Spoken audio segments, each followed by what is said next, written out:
بسم اللہ الرحمن الرحیم۔ السلام علیکم۔ محمد انصر عرب جنبنیز کی طرف سے ایک تازہ ترین خبر کے ساتھ حاضر ہے۔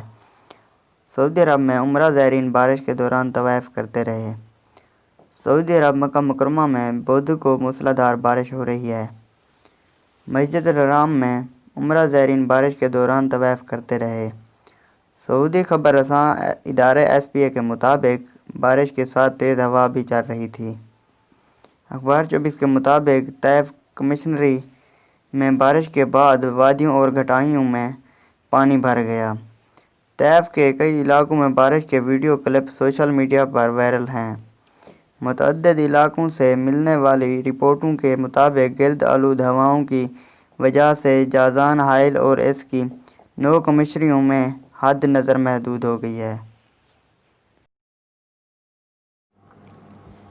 ویڈیو دیکھنے کا بہت شکریہ، اور میری ویڈیو اچھی لگی ہو تو میرے چینل کو ضرور سبسکرائب کریں، لائک کریں، شیئر کریں اور ساتھ میں دیے گئے گھنٹی کے نشان پر کلک کر کے آل پر سلیکٹ کر دیں تاکہ میری ہر آنے والی نیو ویڈیو سے آپ باخبر رہ سکیں۔